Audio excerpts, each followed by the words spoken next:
You're a good person and you try not to judge people by their skin, their race, their religion, their gender orientation, and more. But oftentimes, trying to avoid judgment also means avoiding distinction, and that actually hurts your intimate relationships and lowers your ability to be empathetic to others. Today, I'm going to tell you why and how to change that. Hi, my name is Dr. Assael Romanelli, and this is The Potential State. And today, we're in Own Your Shit 37, Separate Judgment from Distinction. So judgment for me is a horizontal experience where there's an objective truth and I'm deciding what is better and what is worse. Almost like a moral. I'm also putting a moral judgment there. Okay, versus distinction, which is a horizontal experience when I'm distinguishing, I'm recognizing differences. Not that one is better than the other, but that this is different. This is chairs and this is a table. I'm distinguishing the differences between them. Okay? And what happens in Western society, we've kind of merged judgment with distinction, and both of them are together, and we try to eliminate them. So in more progressive spaces, this leads to kind of they have two different options. If they're together, then either I believe that my judgment is true, and every distinction I make horizontal immediately comes vertical, and then I judge, and then I think that whoever's different than me is the less, or these people are worth more than these people. Or on the other extreme, I go extremely liberal and progressive, and I eliminate all labels. I eliminate all categories. The problem with that goes against the way our brain works. Our brain is hardwired to distinguish between hot and cold, friend or foe. Is this a table or is this a chair? Are they going to go here or are they going to go there? That's how we're hardwired. So when we're trying to eliminate certain language from our distinctive language, from our vocabulary, what we're actually doing is we're minimizing our ability to recognize differences between people. And at the end of the day, everyone is different.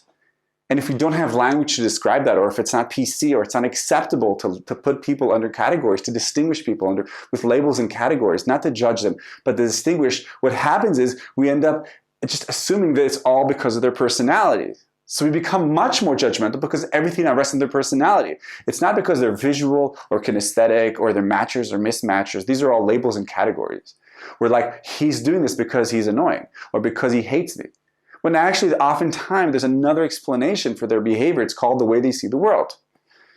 So actually, by reclaiming labels, reclaiming categories, reclaiming distinction, what we're going to happen is it's going to enable us to be more empathetic to the other, because now I can understand, okay, so he's visual and he's a mismatcher.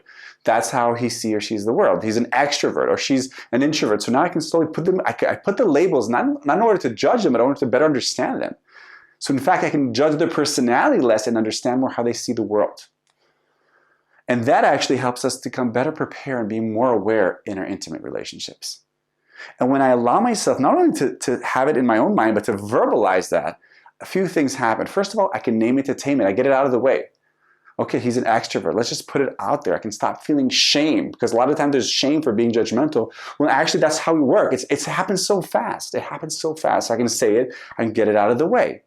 And then I can bring more of myself to the encounter because there's less taboos. I can recognize that there are differences. I'm reminding you, differences is not bad. Differences is what makes us beautiful. This difference is what makes life interesting. I want to give two examples. So one is a professional context where I was once I was facilitating a workshop in a program, and the first thing they said is, we're going to be a judgment-free zone and a label-free zone. And coming in as a therapist who was trying to help them understand the group dynamics, I said to them, but how are you going to understand categories? How are you going to understand differences? How are we going to distinguish between the different roles people take in this group?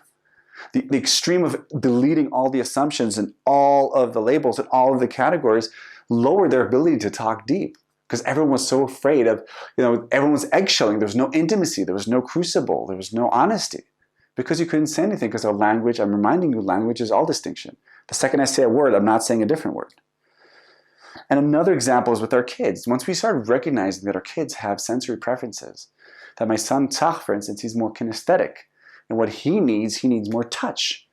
So we labeled him, we put him in a category, okay?